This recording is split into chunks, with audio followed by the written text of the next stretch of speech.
¿Sí? Perfecto. Ahora sí, ¿cómo están? ¿Están así? ¿Más o menos? ¿O bajoneado hoy? ¿Todo bien? Vamos, hágame con el dedito y el que no tiene cámara, póngame ahí la reacción en la cámara del dedito para arriba si estamos todos bien en esta mañana. Y por la gracia del Señor podemos juntarnos una vez más por medio de este medio, aunque sea, pero estamos todos juntos en el nombre del Señor.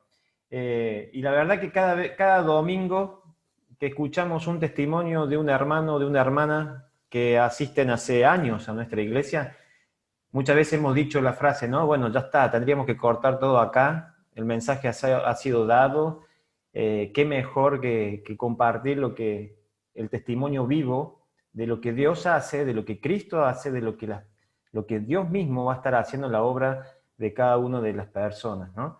Y eso es lo que nosotros nos tiene que llevar a incentivar a seguir adelante en nuestra vida cristiana. El domingo pasado, Oscar nos compartía sobre esa actitud del cristiano, decía eventos futuros y ahora qué, decía el título, ¿se acuerdan? Y con las parábolas de Mateo 25 decíamos que teníamos que tener dos actitudes, que era una actitud de espera y una actitud activa, una espera activa. ¿Está bien, Oscar? Corregime cualquier cosa, pero ese era el concepto final, una espera activa. Y esa espera activa que tenemos que llevar, hermanos, tiene que ser una espera en donde tengamos una acción, porque es activa, ¿no? Es esperar al Señor, es tener ese corazón con esperanza, con seguridad, sabiendo que el Señor pronto nos viene a buscar, pero a su vez tenemos que estar activos. Y hay un pilar fundamental en todo cristiano y en cualquier iglesia en todo el mundo que el Señor ha establecido para estar activa, y es predicar el Evangelio. No hay manera más activa que podamos estar como creyentes y como iglesia que predicar el Evangelio. Y yo estoy seguro que muchos dirán, bueno, pero ya sabemos lo que es predicar, no nos va a venir a hablar sobre evangelismo. Bueno, mala noticia, sí, le vengo a hablar sobre evangelismo y la idea es que quizás por varios domingos podamos estar tocando el tema de evangelismo. Y uno dice, bueno, pero es que ya lo sabemos, es que ya conocemos, hemos escuchado tantas veces de que tenemos que evangelizar, hemos escuchado tantas veces que tenemos que predicar. ¿Quién no lo sabe? A ver, si tuviera que decir en esta mañana, levante la mano, ¿quién no sabe que tiene que predicar el Evangelio? ¿Hay alguno que pueda levantar la mano? Todos lo sabemos, ¿no es cierto? ¿Hay alguien que no sepa qué es lo que es evangelizar? Todos lo sabemos, ¿no? Pero la pregunta que se nos viene es, ¿por qué no lo hacemos? ¿O por qué no lo hacemos de una manera más efectiva? ¿No? Y yo seguro que alguno me va a decir, bueno, para, Daniel, frenemos acá desde un principio, no me metas en la misma bolsa que todos, ¿sí? Si los demás no evangelizan, no significa que yo no evangelizo. Así no me vengas a meter en la misma bolsa, yo soy un predicador espectacular. Y ayer escuchábamos en los jóvenes a Ovidio y Ovidio decía, bueno, mostrame tus frutos y te voy a decir quién sos. Y ahí es donde muchas veces nos ponemos en la realidad de nuestras vidas, ¿no? Porque sabemos de evangelismo, conocemos de evangelismo, sabemos que tenemos que predicar, pero ¿dónde están los frutos, hermanos? ¿Dónde están nuestros frutos? Y hemos estado hablando durante muchos domingos sobre los eventos futuros. Y ya tenemos un concepto de todo lo que va a pasar. Y sabemos que quizás el mundo se está acomodando para, ¿no? Y que todas las piezas se están uniendo y quizás estamos más cerca que antes. El tiempo por ahí se nos acaba, ¿no? El tiempo se nos termina. Pero esa es una mirada global. Y cuando veíamos la tribulación, los 21 juicios y todo lo que tiene que pasar la gente que no va a tener a Cristo en su corazón durante esos 7 años de gran tribulación, decíamos, ¿cómo no vamos a predicar el Evangelio? ¿Cómo no llevar las buenas nuevas a mis familiares, a mis amigos, a mis conocidos, a mis vecinos? Pero esa mirada muchas veces decimos, bueno, pero está en el futuro. ¿Alguien sabe cuándo va a ser esto? ¿Alguien sabe cuándo va a venir el Señor? No, ¿no es cierto? Entonces muchas veces decimos, bueno, mañana empiezo. Así como las dietas de las mujeres, bueno, de los varones también, que decimos, bueno, mañana empiezo. El lunes que viene, y se va así, pasando. Bueno, muchas veces en el cristiano, inconscientemente, vamos postergando. Bueno, mañana voy a empezar a predicar. Mañana voy a empezar a evangelizar. Y saben, hermanos, quizás mañana ya sea tarde. Pero traigámoslo un poquito más cerca y digamos, dejemos los eventos futuros y los eventos mundiales y digamos, ¿qué está haciendo la iglesia hoy para predicar el Evangelio? ¿Qué estamos haciendo como congregación? ¿Cuántas almas nuevas en los últimos años se han unido a nuestra congregación? ¿Cuántas personas nuevas han pasado de muerte a vida? Y quizás lo llevaríamos un poquito, o iremos un poquito más allá, llevémoslo a tu vida y a la mía, ¿no? Y yo diría, te hago una pregunta, y no para que me la respondas, sino para que vos simplemente analices y medites en tu vida como lo he hecho yo. ¿Cuántas personas contabilizás vos en tu vida que has traído a los pies de Cristo por tu predicación? Obviamente, a ver, sabemos que la obra la hace Dios, ¿no? Sabemos. Pero gracias a que vos fuiste el vehículo, que vos fuiste la herramienta, que fuiste vos el instrumento, has traído a las personas a Cristo. Y no estoy diciendo una prédica desde el púlpito, una prédica hacia todos, no, estoy hablando de prédicas personales. ¿Cuántas personas podés contabilizar vos que has traído en tu vida? Si yo en mi lugar diría, traje 43 personas en mi currículum, tengo 43 personas a las cuales puedo predicar, estaría diciendo que solamente le prediqué una persona por año, ¿no? Porque tengo 43 años. Y cuando lo empezaba a poner así, te das cuenta de cuán poco predicamos el Evangelio, ¿no? Porque si vos decís 43, 43, qué buen número. Sí, pero 43 en 43 años, ¿no? Y empezamos a darnos cuenta de qué poco que predicamos el Evangelio, ¿no? Y el título de esta mañana del mensaje es ¿por qué debo predicar hoy? Y lo vamos a hacer en base a una historia bíblica, en Lucas capítulo 10, la historia nada más ni nada menos que del buen samaritano. Una historia conocida por todos nosotros. Lucas capítulo 10, y mientras lo estás buscando ahí en tu Biblia, déjame comentarte un poquito el contexto el contexto inmediato de esta historia, ¿no? Porque dice que el capítulo 10 comienza Lucas relatando de que el Señor comisiona a 70 hombres, a 70 personas que vayan y prediquen y que digan a la gente el reino de Dios se ha acercado. Los manda de dos en dos, casa por casa, a predicar el Evangelio, a decir que el reino de Dios le ha traído esperanza, le ha traído paz, y aquellos que lo recibieren iban a ser bendecidos, y los que no lo recibieren, bueno, pobrecitos de ellos. Y el Señor va a decirle allí, en el versículo 16, el capítulo 10 de Lucas, el que dice, el que a vosotros oye, a mí me oye, y al que a vosotros desecha, a mí me desecha.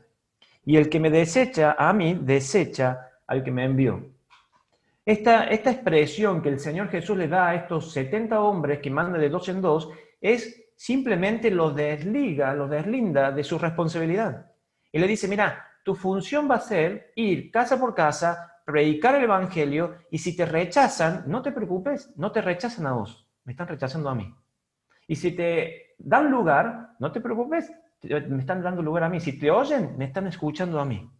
Entonces no es tu responsabilidad si te escuchan o no te escuchan. No es tu responsabilidad si se convierten o no se convierten, pero sí es tu responsabilidad que vayas puerta por puerta y que toques y puedas predicar el Evangelio. ¿Se entiende el concepto, no? Y estos 70, dice que vuelven, ahí el versículo 17, dice, volvieron los 70 con gozo, diciendo, Señor, aún los demonios se nos sujetan en tu nombre. Los discípulos venían con un gran gozo, con una gran alegría de ver las maravillas que Dios había hecho con ellos, porque ellos simplemente fueron y cumplieron la comisión que el Señor le había dado, ir y a presentar el Evangelio. Y seguramente porque vieron que anteriormente el Señor los manda y le dice, sanen a los enfermos, prediquen, y ellos dicen, los demonios se nos sujetan. O sea, seguramente que han hecho cosas maravillosas, pudieron ver la mano de Dios obrando en la vida de ellos. Pudieron ver cómo enfermos se sanaron, pudieron ver cómo personas que estaban atormentadas por espíritus fueron liberados, pudieron ver cómo el Señor manifestó su obra, su mano, de una manera especial. Por eso el gozo, por eso la alegría. Hermanos, no hay mayor gozo, no hay mayor alegría, no hay mayor fuego en nuestros corazones cuando vemos la mano de Dios obrando en la vida de las personas. Y eso es lo que a ellos les motivaron y vinieron contentísimos, chochos. Y ahí el versículo 25, saltemos al versículo 25, estaba un intérprete de la ley. Y fíjense el detalle que dice, se levantó. O sea, estaban sentados. ¿Qué quiere decir esto? Que quizás cuando vinieron los 70, estaba reunido el Señor Jesús con el intérprete, con algunos otros, y vienen y le dan todas las noticias, y el intérprete estaba escuchando, y el intérprete estaba viendo todo lo que los discípulos le estaban comentando a Jesús. El gozo que traían en sus corazones de haber predicado el Evangelio. Y entonces es ahí donde él le dice, Maestro, ¿haciendo qué cosa heredaré la vida eterna? Viste que cuando te juntás con personas, con cristianos, que tienen esa pasión por el Evangelio, y te vienen y te comentan y te dicen, no sabes lo que Dios hizo en la vida de fulanito. Pudimos predicarle, se convirtió, ahora es un hombre nuevo, una mujer nueva, no sabes lo que es. Y vos decís, qué lindo, ¿no? ¿No te da ganas de vivir lo mismo? ¿No te da ganas de tener la misma experiencia? De decirle, Señor, ¿por qué yo no puedo experimentar ese gozo? Y yo creo que este intérprete le estaba pasando esto. Él dice que se levantó, le dijo para probarle. Pero yo busqué esa palabrita probarle, y no es una prueba como anteriormente otros quisieron tentarle. Esa palabrita significa que él estaba con duda, estaba con un interés, le estaba preguntando, porque había interés en su corazón de saber lo que estaba pasando con sus discípulos. Y él por eso le pregunta, Señor, ¿qué tengo que hacer? ¿O qué tengo que hacer para heredar la vida eterna? Y me encanta cómo le responde el Señor. Vieron que el Señor Jesús cada vez que le responde lo hace de una manera magistral, ¿no? Era un intérprete de la ley. Y él le dice, ¿qué está escrito? Bueno, sigamos. Entonces, problemas técnicos. ¿Qué le vamos a hacer? Esto suele pasar. Bueno, entonces decíamos que... dejamos hasta atrás. Entonces decíamos que el intérprete no le estaba probando porque lo estaba queriendo tentar al Señor. El intérprete lo que estaba buscando era un interés, tenía la duda. Él estaba viendo lo que los discípulos estaban viviendo y le creó en su corazón una incertidumbre de decir, ¿qué es lo que están haciendo ellos que yo no puedo hacer? Y entonces le va a preguntar al Señor, ¿haciendo qué cosa le daré la vida eterna? Y el Señor decía que con una respuesta magistral, como siempre el Señor la va a dar, el Señor le va a decir, ¿qué está escrito en la ley? ¿Cómo lees? Los escribas, los fariseos, los intérpretes de la ley en ese tiempo se colgaban de sus... ¿Todo eso, ¿me escucharon todo eso o todo eso no?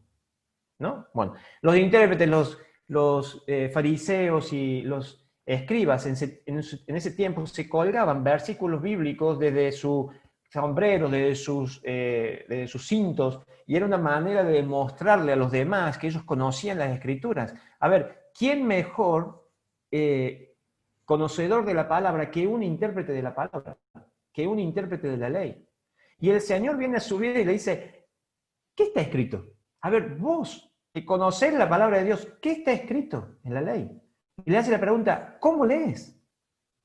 Y eso me hizo pensar en mi vida en particular, porque el Señor puede venir a tu vida y a mi vida en particular y decir, a ver, querido, tenés tu Biblia en tus manos. Hace años que venías leyendo la palabra de Dios. ¿Cómo lees? ¿Acaso no sabes que el principal objetivo del Señor y de Dios es que todos procedan al arrepentimiento? ¿Nunca leíste ese versículo? ¿Cómo lees? ¿Nunca leíste la gran comisión, ir por todo el mundo? ¿Cómo lees?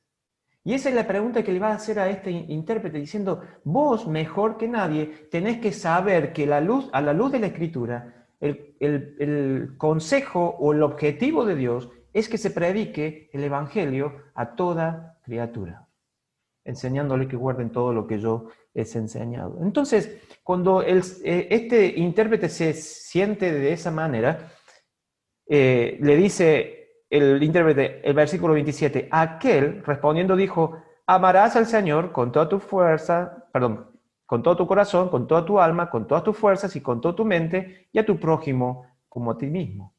Y el Señor le vuelve a contestar, bien has respondido, haz esto y vivirás. Haz esto y vivirás.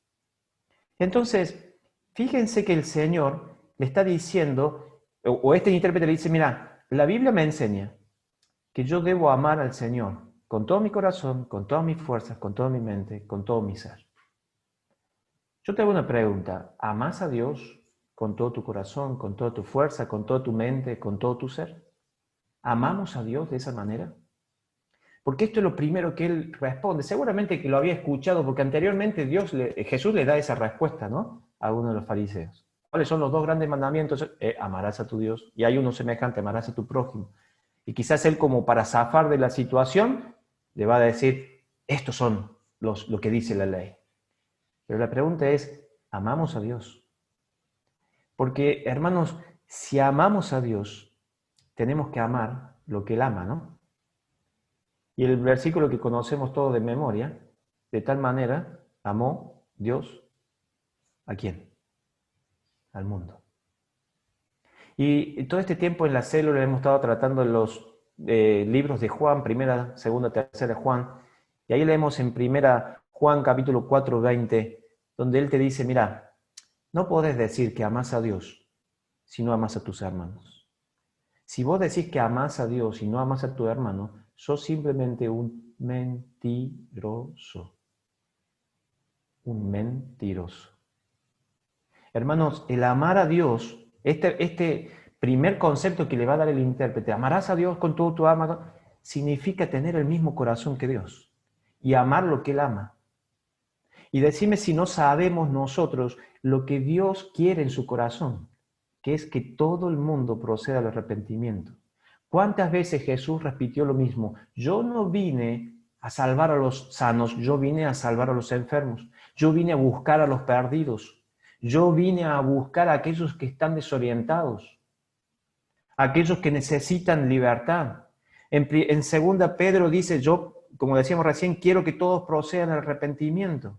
Y el Señor le va a decir al intérprete, bien has dicho, amarás a tu Dios. Bueno, ahora ve y haz lo mismo. Se transforma no es simplemente un sentimiento, no es solamente un conocimiento, no es solamente una palabra de decir, amo a Dios, sino ve y haz lo mismo, volverlo o transformarlo en una acción. Amar es una acción. Si yo dijera en esta mañana, si yo te estuviera diciendo a vos, ¿cómo te amo Dios? Mostrame físicamente o tangiblemente que Dios te amó, ¿qué me mostrarías? La cruz de Cristo, ¿no? Eso es acción. Cuando nosotros, aquellos que estamos casados, le decimos a nuestras esposas, te amo, y simplemente te amo, pero no le demuestro nada, seguramente que quizás dirá, bueno, está bien, perfecto, ya lo sé, pero mostrámelo de alguna manera. Demostrame que te amo. ¿Qué vale más? ¿Una palabra o la acción? ¿No? ¿Vieron cuando se dice, o hay casos de mujeres que sufren de violencia, y uno le dice, pero ¿qué hace? A muchos le dicen, ¿qué haces ahí con ese hombre? Si te está pegando, si te está violentando, si te está maltratando. Y la respuesta que la mayoría da es que en el fondo yo sé que me ama. Y vieron que ahí está el eslogan de eso, de la violencia de género y todo lo demás que dicen, es que si te pega, no te ama. Y que si te violenta, no te ama. ¿Por qué? Porque el amor es consecuente a la acción, hermanos. Entonces, este intérprete le dice, yo sé lo que dice la Escritura, que amo al Señor, que debo amar al Señor con todo mi corazón, con toda mi fuerza, con todo mi ser. Entonces, si amamos a Dios, debemos amar a los perdidos como Él lo ama. En Lucas 4, versículo 19, fíjense, vayamos rápido ya que estamos ahí en el libro. Lucas 4, el Señor cuando está allí en la sinagoga y va a abrir el libro, y Él dice allí en el versículo 17, se le dio el libro del profeta Isaías, y habiendo abierto el libro halló el lugar donde estaba escrito, el Espíritu del Señor está sobre mí, por cuanto me ha ungido para dar buenas nuevas a los pobres, Me ha enviado a sanar a los quebrantados de corazón, a pregonar libertad a los cautivos, vista a los ciegos, poner libertad a los oprimidos, predicar el año agradable del Señor. Y enrollando el libro, lo dio al ministro y se sentó, y con los ojos de todos de la sinagoga estaban firmes en él, y él comenzó a decirle: hoy se ha cumplido esta escritura delante de vosotros. Pero fíjense que todo lo que lee de Isaías y dice esto se ha cumplido son acciones. No son simplemente palabras ni sentimientos, son acciones. Yo he sido enviado a predicar las buenas nuevas a los pobres. O sea, Jesús estuvo con los pobres. Fui enviado a sanar a los quebrantados de corazón. Tenía que estar al lado de un quebrantado, si no el mensaje no estaba dado. La libertad de los cautivos estaba allí, en los que estaban encarcelados en sus corazones. O sea, hermanos, tiene que ver acción. El amor tiene que ver acción. Entonces, si yo no amo lo que Dios ama, si yo no estoy predicando el Evangelio hoy, si yo no estoy transmitiendo el evangelismo hoy, me tendría que preguntar si realmente amo a Dios. Si yo no estoy predicando el Evangelio hoy, quizás es porque no estoy amando a Dios con toda mi fuerza, con todo mi ser, con toda mi mente y de todo mi corazón. Entonces el escriba, queriendo justificarse, dice allí el versículo 29 del capítulo 10 de Lucas, pero él queriendo justificarse a sí mismo, o sea, volverse justo a sí mismo, le dijo: es que yo no sé quién es mi prójimo. ¿No te pasa? ¿O no me pasa a mí? ¿Cómo nos justificaríamos hoy delante del Señor si no predicamos el Evangelio? Es que no sé, Señor, quiénes son los pobres a quien tú me has enviado. Es que, Señor, no sé quiénes son los cautivos, ni los quebrantados de corazón. Señor, no sé bien a dónde me querés mandar a predicar. Tratando de justificar su respuesta. Y ahí el Señor le va a empezar a dar la parábola del buen samaritano. Entonces, hermanos, 4 puntos quiero que veamos hoy sobre por qué tenés que predicar el Evangelio hoy. Uno ya lo dimos, porque si sos un hijo de Dios y amás a Dios, tenés que amar lo que Él ama. Y Él ama a los perdidos, Él ama a los humanos, Él ama a aquellos que están sin Cristo, sin Dios y sin esperanza. Pero en segundo lugar, debemos predicar el Evangelio porque debemos entender, comprender de una vez el estado que se encuentra alguien que está sin Cristo. Fíjense, ahora sí la parábola, dice, pero el 30, respondiendo Jesús dijo: un hombre descendía de Jerusalén a Jericó y cayó en manos de ladrones, los cuales le despojaron e hiriéndole se fueron, dejándole medio muerto. El Señor comienza la parábola poniendo énfasis o poniendo en el cuadro lo que estaba viviendo este hombre que fue caminando y fue atacado por los ladrones. Fíjense que a simple vista podemos ver un hombre que en primer lugar estaba solo. Dice un comentarista, dice: es raro que alguien pasara por un camino como ese de manera solo, de manera solitaria. Siempre iban acompañados. ¿Por qué? Porque eran caminos muy peligrosos. Había descendía de tal manera, dice que hay más o menos 1200 metros de diferencia a la altura del mar había entre Jerusalén y el camino a Samaria. Entonces, eso provocaba que se produjeran muchos montes, muchas cuevas, en donde los ladrones, los malhechores aprovechaban para poder esconderse y mientras pasaban los que iban caminando, ellos iban y atacaban. Entonces, dice, generalmente los que tenían que caminar por ese camino no iban solos. Sin embargo, el Señor dice que este hombre iba solo, caminando por ese camino, yendo por ese rumbo. Y me habla de esa soledad de ese hombre. Hermanos, tenemos que ser conscientes que las personas que no tienen a Cristo, que no tienen a Dios, tienen soledad en sus corazones, una soledad espiritual. No tienen por adentro suyo lo que tenemos nosotros. Hermanos, vos y yo tenemos paz en nuestros corazones, tenemos esperanza, tenemos gozo, tenemos a un Dios que nos acompaña, tenemos un momento distinto de ver las formas. Escucharon ustedes recién a Paola, ¿no? Dice que cuando ella, comentaba recién Paola, que cuando ella le abrió el corazón a Dios, en aquella canteta, en aquella predicación, sintió en su corazón que las cargas salían de su corazón y entraba adentro el Espíritu Santo. Los problemas no se fueron, pero empezó a verlos de una perspectiva diferente. Lo acaba de decir Paola, ¿no? ¿Entendemos nosotros, comprendemos nosotros que las personas que están sin Cristo están pasando por una soledad espiritual? ¿Que no viven y no tienen en sus corazones lo que vos y yo tenemos?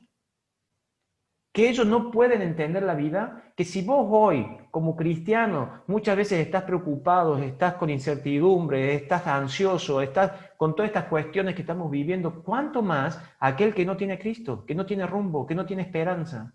¿Se dan cuenta? Tratamos de entender lo que puede estar pasando a este hombre o lo que puede estar pasando a aquellos que están sin Cristo. Y dice la Escritura que el Señor dice, cayó en las manos de los enemigos. Le robaron todo, lo despojaron todo, lo dejaron tirado. Hermanos, los que no tienen a Cristo en su corazón están esclavos, son esclavos de Satanás. Y están a la merced de Satanás. Y por eso su vida se destruyen y por eso su vida están siendo robadas porque el enemigo vino a robar, a matar y a destruir. Y eso es lo que quiere con la humanidad. Y están a la merced del enemigo. Y el Señor termina diciendo, y quedó postrado en el camino, medio muerto. Y me llama la atención, medio muerto. No estaba muerto, estaba medio muerto. No sé qué significará medio muerto. Estará la mitad también. Pero medio muerto, estaba ahí moribundo, ¿no? Pero ¿sabe qué significa medio muerto? Que si nadie lo ayudaba, estaba completamente muerto. Por eso el Señor comienza a poner a los ejemplos de las personas que van a pasar. Y no es casualidad, porque a Jesús no se le pasa nada, no es casualidad que el Señor ponga como ejemplo a un sacerdote y a un levita, ¿no? Dos personas religiosas, dos personas, dos ejemplos de personas que quizás te identificas vos y me identifico yo. Un sacerdote del linaje.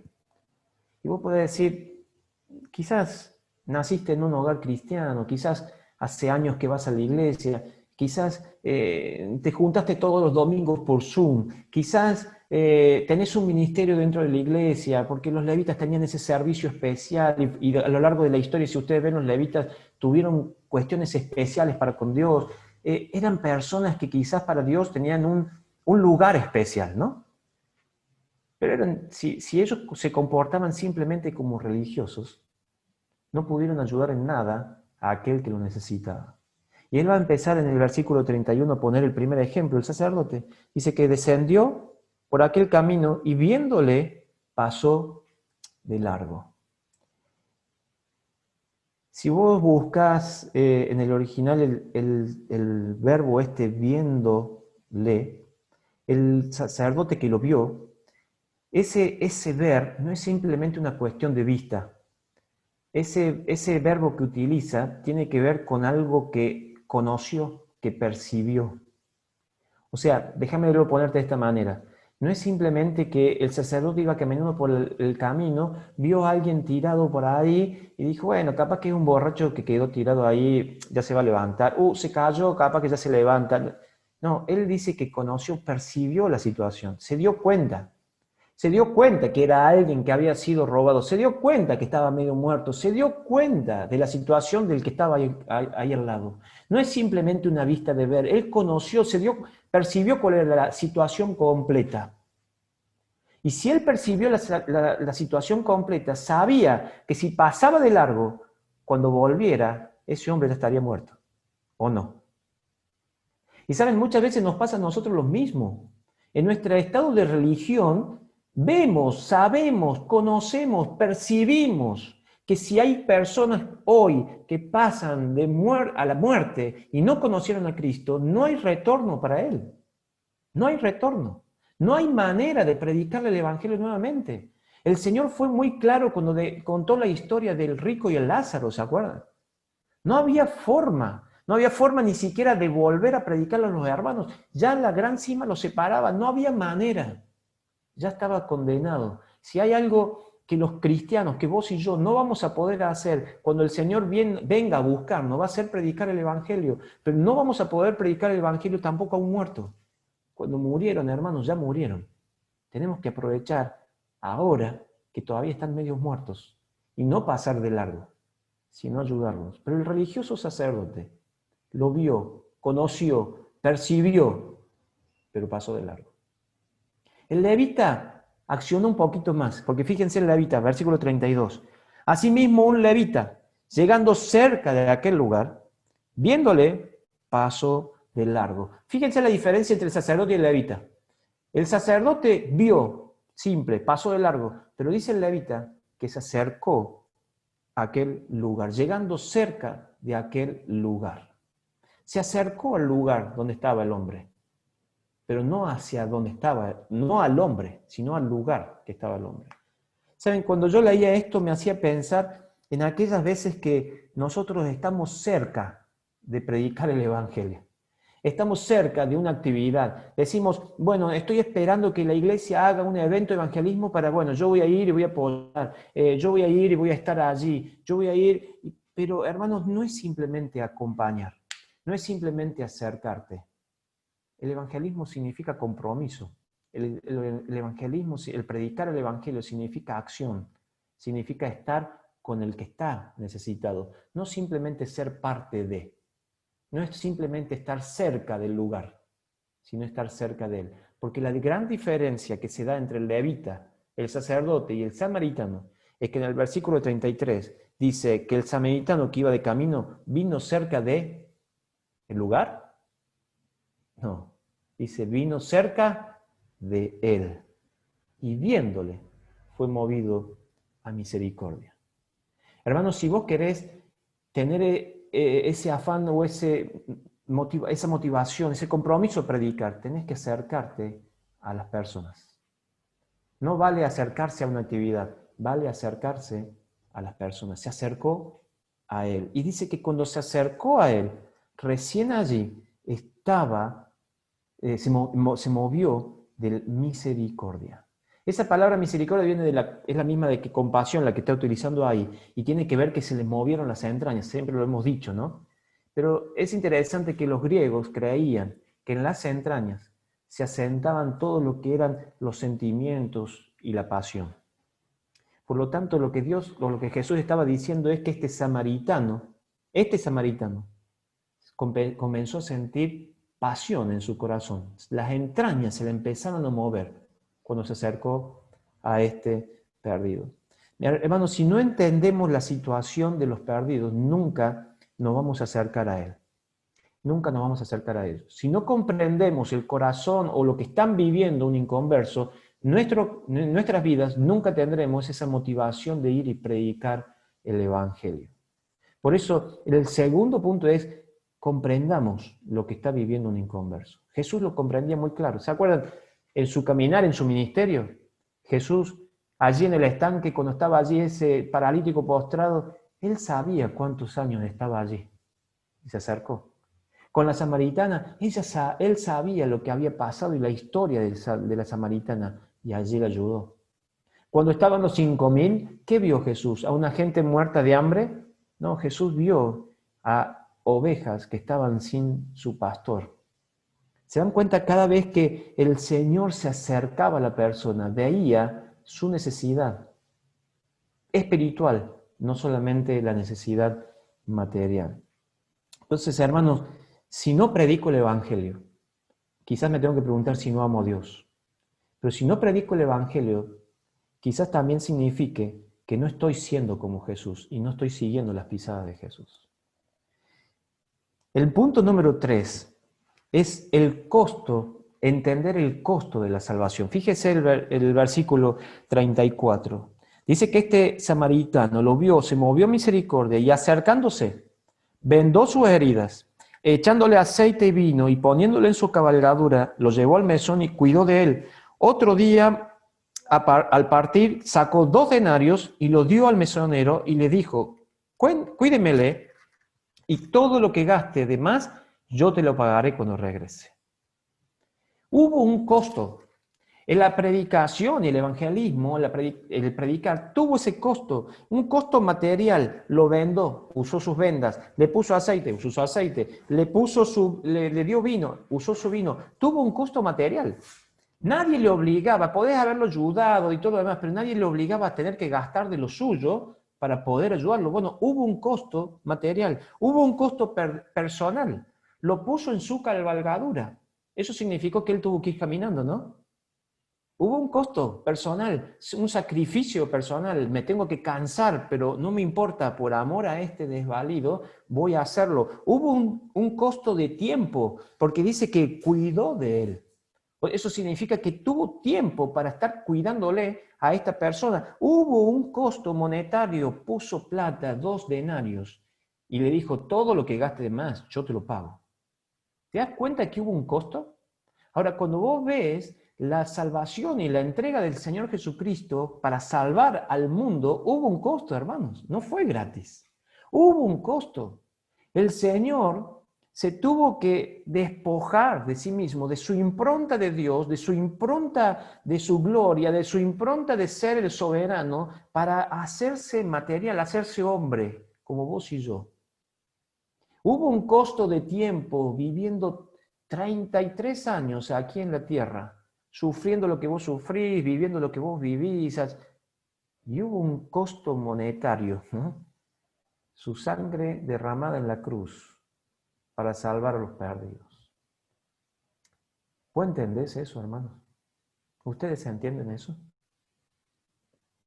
Llegamos a comprender el costo de nuestro Señor Jesucristo clavado en la cruz. Lo que significa Jesús colgado en la cruz. Hubo un costo del cielo que fue carísimo, entregar a su único hijo por amor a los perdidos. ¿Y sabes qué? Me hace pensar que si yo no predico el Evangelio, en cierta manera estoy menospreciando el gran costo de la cruz. ¿Para qué murió Cristo si yo no voy a estar predicando de Cristo?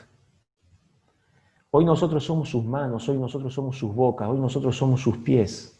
Él nos dejó esta gran comisión y muchas veces nosotros menospreciamos el gran costo de Cristo en la cruz del Calvario. Entonces, yo debo predicar el Evangelio porque amo a Dios y amo lo que Él ama. Debo predicar el Evangelio porque entiendo la circunstancia, el estado en el que se encuentra un perdido y que si muere, muere eternamente. Debo predicar el Evangelio porque soy consciente del costo de la salvación. Pero en cuarto lugar y último, dice el versículo 55. Entonces, volviéndose, perdón, el versículo 36. ¿Quién pues de estos tres parece que fue el prójimo del que cayó de los ladrones? Y él dijo, el que usó misericordia con él. Entonces Jesús le dijo, ve y haz tú lo mismo. Le volvió a decir las mismas palabras que en el versículo 28. Entonces ve tú y haz lo mismo. Hermanos, no es solamente porque amamos a Dios, no es solamente porque comprendemos la situación de un perdido, no es solamente porque entendemos y comprendemos el costo que tuvo la salvación, sino lo más importante y quizás lo más terrible para nosotros, es porque es un mandato. Ve y haz lo mismo. Y el Señor dijo, por tanto, id y haced discípulos. No es una opción, es un mandato. Y me encanta porque el mandato de Dios que dice, por tanto, id y haced discípulos, ese id, como lo hemos dicho muchas veces, es la expresión mientras voy por el camino, ¿no? Mientras voy por el camino. Y me hacía pensar, ¿no? La gran comisión con este ejemplo que dejó el Señor con la parábola, mientras el samaritano iba por el camino. No esperó una actividad, no esperó un evento, no esperó que el otro predique, sino que mientras iba por el camino, cuando vio al necesitado, se acercó a él y le ayudó. Tuvo su costo, sí, pero ese hombre no murió gracias a ese samaritano. ¿Cuántas personas no morirán eternamente gracias a que nosotros comprendamos que nuestra pilar y nuestra función principal en nuestra vida es predicar las buenas nuevas del Señor, ¿no?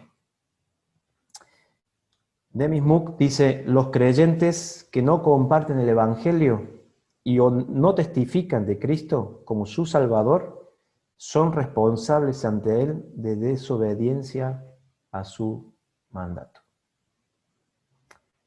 Duras palabras, ¿no? Duras palabras. Muchas veces nos creemos santos, nos creemos grandes cristianos, pero si no estamos predicando la palabra de Dios, para los ojos de Dios estamos siendo desobedientes a su gran mandato. Y quiero terminar en esta mañana con una frase que hace poquito la escuché e impactó mucho mi corazón, ¿no? Lo dijo Gypsy Smith y dice, hay 5 evangelios. ¿Ustedes sabían que hay 5 evangelios? Él dice, hay 5 evangelios. Mateo, Marcos, Lucas, Juan y el cristiano. El cristiano es el 5.º evangelio, el 5.º que va a estar anunciando las buenas nuevas de salvación. Y él termina diciendo, pero no todos leen los 4 primeros, sino el último, al cristiano. Y eso me hizo pensar, ¿no? Porque no todos van a tener acceso, o van a querer, o van a tener la oportunidad de leer la palabra de Dios, pero sí pueden escucharla por tu boca, sí pueden leer tu vida, sí pueden interpretar lo que tú tienes preparado para con Él. Hermanos, debemos predicar porque amamos a Dios, porque conocemos lo que tiene adentro un inconverso, nada, no tiene a Cristo, porque entendemos el costo de la salvación, pero sobre todas las cosas porque es un mandato que Dios nos ha dejado para cumplir. Vamos a orar y terminar esta reunión. Señor, te damos gracias porque una vez más pudimos estar todos juntos y abrir tu palabra. Gracias, Señor, porque sabemos que ha sido claro. Muchas veces hemos escuchado sobre estos temas de evangelismo, de predicar, de ir por todo el mundo, pero muchas veces, Señor, no es consecuencia en nuestras vidas. Y queremos en esta mañana, personalmente y como congregación, pedirte perdón, Señor.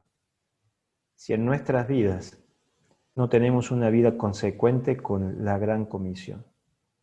Señor, queremos que tú nos ayudes a cambiar nuestras vidas, a arrepentirnos de verdad, Señor, y cambiar nuestro rumbo para entender que lo que tenemos que hacer es poder hablar de ti, Señor. Si nos escuchan, te escuchan a ti. Si no nos escuchan, no te escuchan a ti, Señor. Pero nuestra función es ir y predicar el Evangelio a toda criatura. Señor, queremos comprometernos a eso. Queremos comenzar nuestras vidas y sabiendo que el tiempo se nos acaba, queremos, Señor, cumplir la gran comisión de una manera efectiva, de una manera certera, de una manera que te podamos ver la gloria. Y que podamos, Señor, tener ese gozo, esa alegría que tenían los discípulos, esa pasión, al ver cómo las personas se transformaban de muerte a vida, cómo tu poder, Señor, transformaba los corazones de aquellas personas. Gracias, Señor, por tu palabra y te lo dejamos en el nombre poderoso de nuestro Señor Jesucristo. Amén.